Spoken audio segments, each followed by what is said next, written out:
Now we are going to discuss about the efficiency of transformer. I think you all know that what is the term efficiency. Can anyone explain?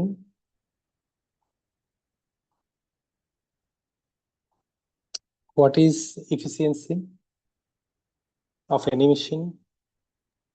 Sir মেশিনটা কতটুকু ভালো কাজ করতেছে? That is the physical significance, I think.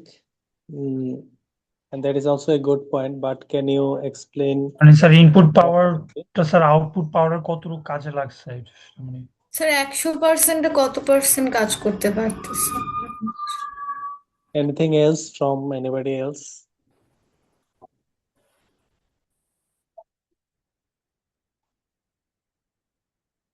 ওকে, সবগুলো মোটামুটি কাছাকাছি এবং সবগুলোই ঠিকই আছে। তো এফিসিয়েন্সি হচ্ছে এমন একটা টার্ম যেটা দ্বারা আমরা বুঝতে পারি যে ইনপুটে আমি যতটুকু পাওয়ার দিলাম তার কতটুকু আউটপুটে আমি পেলাম, তার একটা অনুপাত। অর্থাৎ ইনপুট পাওয়ারের কতটুকু অংশ আউটপুটে গেল এটা সম্বন্ধে একটা ধারণা পাওয়া যায় এফিসিয়েন্সি দেখে। এবং এফিসিয়েন্সি ওয়ানের যত ক্লোজ হয় তত বোঝা যায় ইনপুটে যা পাওয়ার আমি সাপ্লাই করলাম তার কাছাকাছি একটা পাওয়ার আউটপুটে গেল। আর এফিসিয়েন্সি একের চেয়ে যত কমতে থাকে সেটা হচ্ছে তত খারাপ। এবং সেটা দ্বারা বোঝায় যে ইনপুটে যত কম হবে এফিসিয়েন্সি, ইনপুটে যা পাওয়ার দিব তার বেশিরভাগ অংশই আউটপুটে যেতে পারবে না। অর্থাৎ এফিসিয়েন্সি যদি হাই হয় তাহলে মেশিনের লস কম হয়, আর এফিসিয়েন্সি যদি কম হয় তাহলে মেশিনের লস বেশি হয়। আর আমাদের এক্সপেকটেশন হচ্ছে এফিসিয়েন্সি যাতে হাই হয়। And mathematically, if we want to explain the term efficiency, it is the ratio between output power and input power. And we all know that what is input power. Input power is the summation of output power and losses. That means if you have a machine, then after some losses, the input power will be delivered to the output power. That means the input power will be the highest power of that machine. If you sum all other powers term by term, then you will get input power. Now, what is the efficiency? Can anyone tell? Exact definition?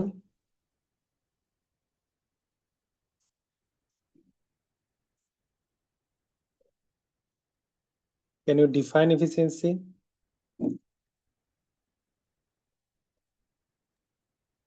তাহলে sir মানে input পাওয়ারটাকে আমরা কতটুকু হারালাম?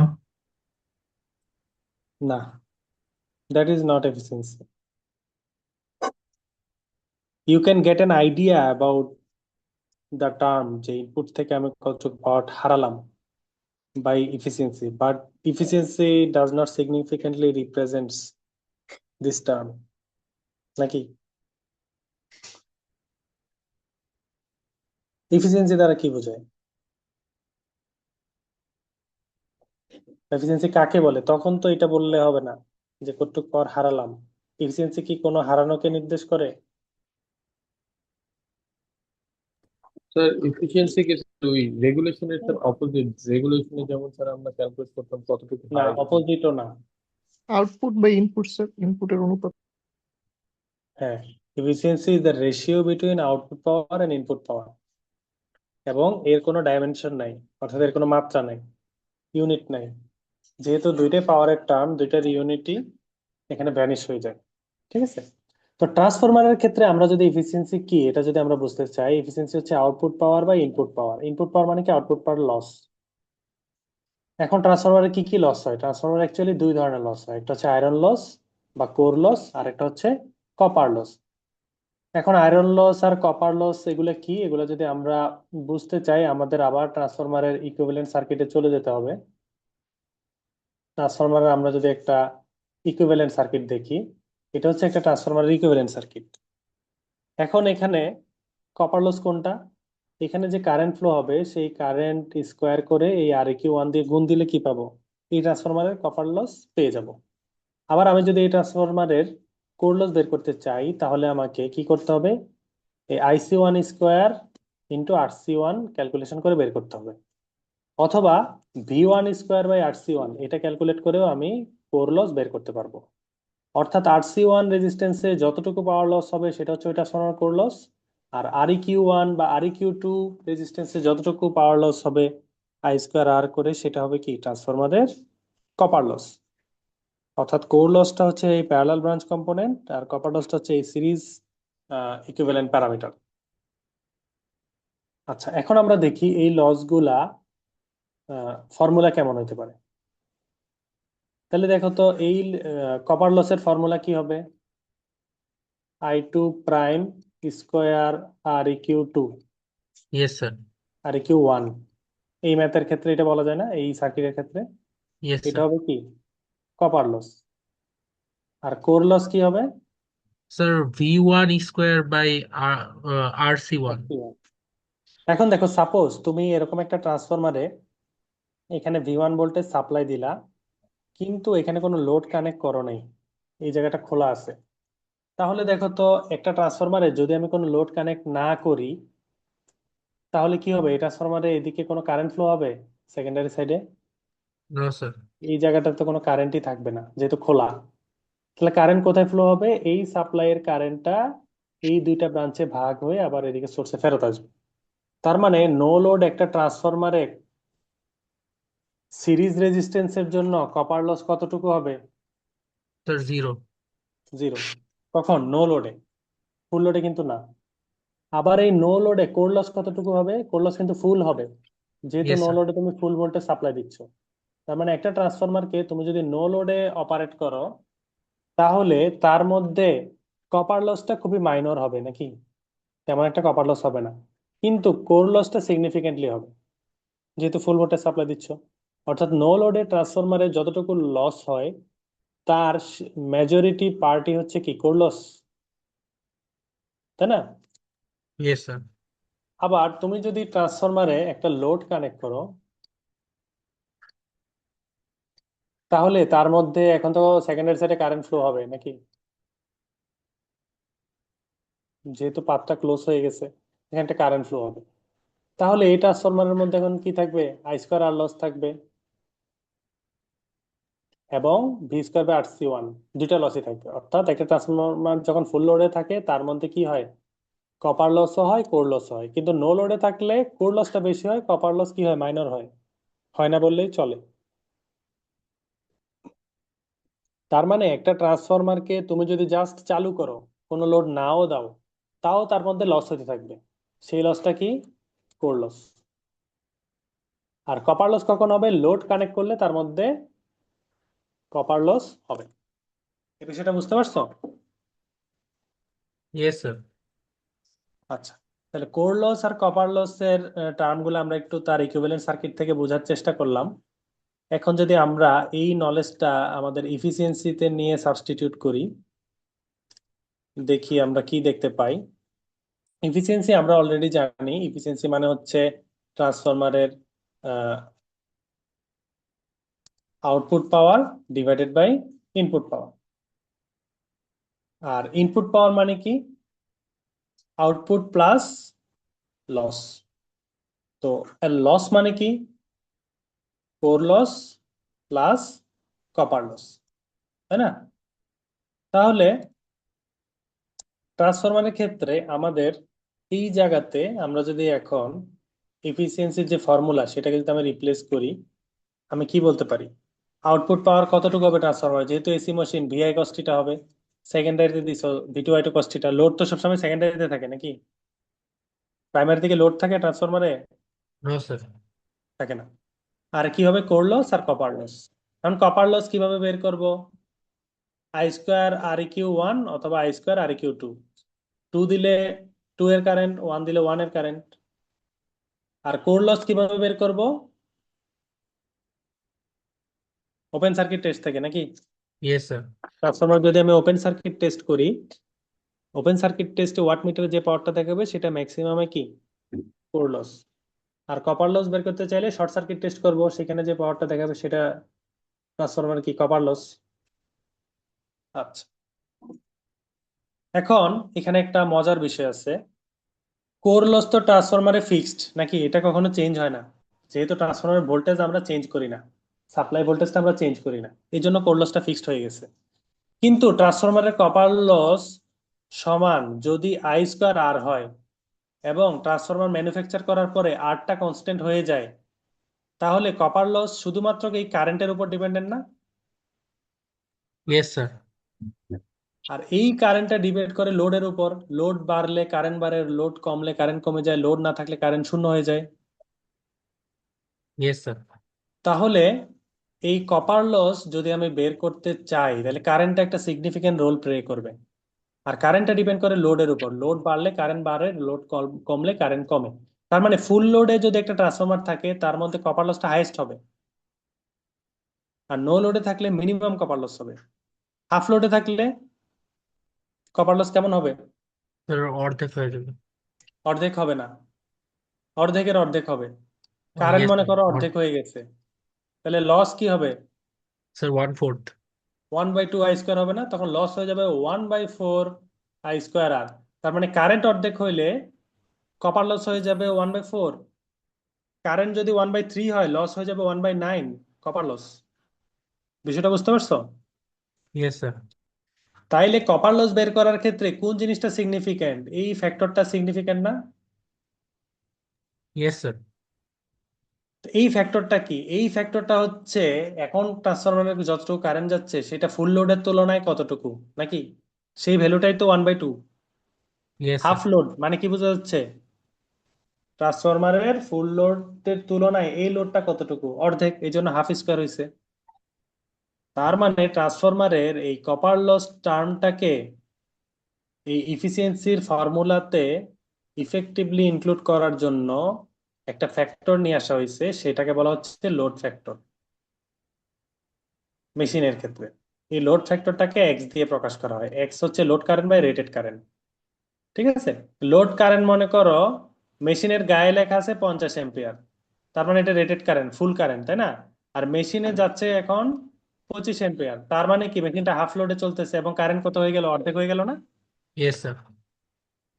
তাহলে load factor কত হয়ে গেল? 1/2। আচ্ছা, এখন এই 1/2 সিগনিফিকেন্স কোথায় আছে সেটা যদি আমরা একটু দেখি। একটা ট্রান্সফরমার যদি ফুল লোডে চলে তার ইফিসিয়েন্সি কত হবে? এই ফর্মুলা দিয়ে আমরা বের করব নাকি? আর হাফ লোডে যদি চলে তার এফিসিয়েন্সি কেমন হবে? হাফ লোডে যদি চলে এই পাওয়ারটা অর্ধেক হয়ে যাবে না? হাফ লোড মানে কি পাওয়ার অর্ধেক হয়ে যাবে না? Yes sir. তার মানে এই জায়গাটা কি হয়ে যাবে? হাফ হয়ে যাবে। এই পাওয়ারের জায়গাটা হাফ হয়ে যাবে। কপার লসটা কি হয়ে যাবে?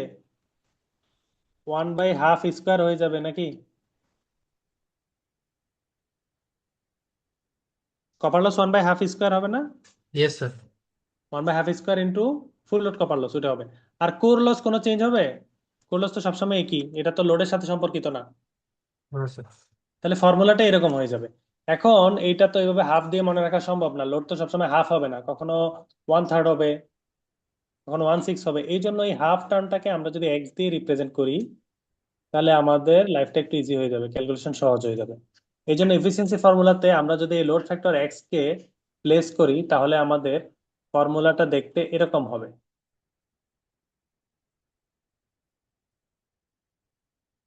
দেখো তো কিরকম হয়। X into VI cos theta, দেখতে পাচ্ছ সবাই? Yes sir. এক্স কোথায় আসলো? আউটপুট পাওয়ারে, নাকি আউটপুট পাওয়ারে। আর কপার লসের সাথে এক্স স্কোয়ার চলে আসলো। আর কোর লস যেহেতু লোডের সাথে সম্পর্কিত না, এই জন্য এখানে কোনো এক্স নাই। তাহলে আমি যদি কখনো জানতে পারি ফুল লোডের জন্য আমি সব ভ্যালু জানি, ফুল লোডের ভ্যালু জানি, হাফ লোডের জন্য কি আর পুরো ম্যাথ করা লাগবে আমার ক্যালকুলেট করার জন্য? হ্যাঁ স্যার। জাস্ট এখানে আমি এক্স এর মান বসে দিব হাফ হাফ হাফ স্কোয়ার। তাহলে বিভিন্ন লোডে আমি যদি ট্রান্সফরমার এফিসিয়েন্সি বের করতে চাই, যদি জাস্ট লোডের রেটিংটা চেঞ্জ হয় তাহলে আমার কি এত ঝামেলা নাই, জাস্ট ফর্মুলাটা আমি একটু চালাকি করে চেঞ্জ করে নিলাম। তো এটা হচ্ছে বিভিন্ন লোডে ট্রান্সফরমারের এফিসিয়েন্সির ফর্মুলা। এখন আমরা যদি বলি ট্রান্সফরমারের ম্যাক্সিমাম এফিসিয়েন্সি কখন হবে, সেটা যদি আমরা বলি, দেখো এফিসিয়েন্সি ফর্মুলা যদি এটা হয় আর ট্রান্সফরমারের ভেরিয়েবল কি, কারেন্টটা ভেরিয়েবল না, লোড চেঞ্জ করলে কি চেঞ্জ হয়, স্যার কারেন্ট চেঞ্জ কারেন্ট হয়ে স্যার যায় না? ইয়েস স্যার তাহলে এই ইকুয়েশনকে আমি যদি আই দিয়ে ডিফারেন্সিয়েট করি, করে আমি যদি বলি যে ডিটা বাই ডিআই টু এটা সমান যদি ইয়ে হয়, জিরো হয়, ওই যে রেগুলেশনের মতো ম্যাক্সিমাম রেগুলেশন যে বের করলাম, yes sir maximum value theorem, minimum value theorem, অর্থাৎ ডিটা বাই ডিআই টু করে আমি এখান থেকে ক্যালকুলেট করে ভ্যালু বের করে বলতে পারবো কি ওই কন্ডিশনের জন্য এফিসিয়েন্সি কি হবে, ম্যাক্সিমাম হবে। ট্রান্সফরমার এফিসিয়েন্সি কখন ম্যাক্সিমাম হবে, যখন ডিটা বাই ডিআই টু সমান জিরো হবে। এখন ডিটা বাই ডিআই টু এটা ক্যালকুলেট করে আমি যদি এক্সপান্ড করি, তাহলে ফাইনালি দেখা যায় যে যখন কোর লস সমান কপার লস হয়, core loss equal to x square into copper loss হয়, ফুল লোড কপার লস, তখন ইফিসিয়েন্সির মান জিরো হয়। অর্থাৎ এখান থেকে আমরা এক্স এর মান সম্বন্ধে একটা আইডিয়া পাই। এক্স তো আমরা অলরেডি জানি, এক্স মানে কি, load current by rated current, তাই না? মনে আছে? Yes sir load factor x মানে যে একটু আগে আমরা দেখলাম load current by rated current. এটাকে যদি আমি লস দিয়ে রিপ্রেজেন্ট করতে চাই এফিসিয়েন্সি ফর্মুলা থেকে, তাহলে এক্স মানে root over core loss by full load copper loss. তুমি যদি কোনো কোর লস জানো আর ফুল লোড কপার লস জানো, এই দুটাকে ডিভাইড করে রুট করলে এক্স এর মান পেয়ে যাবা। এটা হচ্ছে আরেকটা ওয়ে। ঠিক কিভাবে তারপর আমি কিভাবে বের করব ফুল লোড এফিসিয়েন্সি, এখন আমি এক্স এর যে মান পেলাম সেই এক্সটা হচ্ছে ম্যাক্সিমাম এফিসিয়েন্সির জন্য এক্স, যে এফিসিয়েন্সি ম্যাক্সিমাম হইতে হলে এক্স এর মান এত হইতে হবে নাকি। এক্স অ্যাকচুয়ালি কি কারেন্টের পার্সেন্টেজকে রিপ্রেজেন্ট করে না, যে ফুল লোডের কত পার্সেন্ট কারেন্ট যাচ্ছে, তখন এই এক্স এর ভ্যালু এনে তুমি এখানে বসাই দিলে তুমি কি পাবা, ম্যাক্সিমাম এফিসিয়েন্সি পেয়ে যাবা। তাহলে ম্যাক্সিমাম এফিসিয়েন্সি বের করার শর্ত হচ্ছে কোর লস সমান কি হইতে হবে, কপার লস হইতে হবে। তাহলে কোনো ট্রান্সফরমারে যদি কোর লস সমান তার কপার লস হয়, তাহলে ওই ট্রান্সফরমার থেকে আমরা কি পাবো, ম্যাক্সিমাম এফিসিয়েন্সি পাবো। ঠিক আছে, প্র্যাকটিক্যালি। আর আইডিয়ালি দুইটা লস না থাকলে কি ভালো ছিল, যদি এটা একটা আইডিয়াল কেস হইতো, আমরা আইডিয়ালি ক্যালকুলেট করতে পারতাম, তাহলে তো আমরা চাইতাম যে কোর লসও জিরো হোক কপার লসও জিরো হোক, তাহলে তো ম্যাক্সিমাম এফিসিয়েন্সি হয়ে যেত। কিন্তু প্র্যাকটিক্যালি তো কোর লসকে জিরো করা এখনো সম্ভব হয় নাই, কপার লসকে একদম জিরো করা এখনো সম্ভব হয় নাই, তার মানে এই লস গুলা থাকবে। তাহলে এই লস গুলা থাকা অবস্থায় আমরা মিটিগেট করে কতটুকু এটাকে ডিক্রিজ করে ম্যাক্সিমাম এফিসিয়েন্সি আনতে পারি, সেটা হচ্ছে এখন বিষয়। তো সেটা কখন পাবো, এই লস গুলাকে কনসিডার করে কখন ম্যাক্সিমাম এফিসিয়েন্সি পাবো, যখন আমি x equal to root over core loss by copper loss করে এক্স এর ভ্যালু এখানে পুট করব, তখনই আমি কি ম্যাক্সিমাম এফিসিয়েন্সি এখানে বের করতে পারবো। আর যদি থিওরিটিক্যালি বলতে চাই, ট্রান্সফরমারে যতটুকু লোড কানেক্ট করলে কোর লস আর কপার লস সমান হবে, ততটুকু লোডের জন্য আমি কি পাবো, ম্যাক্সিমাম এফিসিয়েন্সি পাবো। এবং ম্যাক্সিমাম এফিসিয়েন্সির ভ্যালু এভাবে ক্যালকুলেট করা যায়। এখন দেখো এফিসিয়েন্সি ফর্মুলা কি ছিল, VI cos theta VI cos theta sir plus আমাদের প্লাস আর কপার একটা লস ছিল না? কথা ছিল। আচ্ছা আমি পরে বলতেছি। এফিসিয়েন্সির ফর্মুলা কি ছিল, VI cos theta VI cos theta divide plus core loss plus copper loss ছিল না? ইয়েস স্যার এখন ম্যাক্সিমাম এফিসিয়েন্সিতে আমি কি বললাম, কোর লস আর কপার লস সমান, তাহলে কপার লসটাকে আমি কি লিখতে পারি, কোর লস লিখতে পারি না? তাহলে একটা কোর লস প্লাস আরেকটা কোর লস, দুইটা কোর লস মিলে কি হয়ে গেল, 2 ইন্টু কোর লস। ঠিক আছে, তো এতটুকু হচ্ছে আমাদের আজকের ক্লাসের ডিসকাশন। তো নেক্সট হচ্ছে এই ম্যাথটা একটু বাসায় প্র্যাকটিস করবা, জাস্ট এখানে এক্স এর ভ্যালুটা দেওয়া আছে, এক্স এর ভ্যালু দিয়ে ট্রান্সফরমারের এই এফিসিয়েন্সির এই ম্যাথটা ক্যালকুলেট করবা। না পারলে আমি দেখাই দিব, যদিও এটা পারার কথা। আর এই প্র্যাকটিস প্রবলেমগুলো আমরা অলরেডি যেতটুকু লেকচার কভার করলাম আজকের ক্লাস, তারপরে গত ক্লাস, অটো ট্রান্সফরমার আগ পর্যন্ত এই প্র্যাকটিস প্রবলেমগুলো একটু করে ফেলবা। ঠিক আছে তাহলে, থ্যাংক ইউ সবাইকে।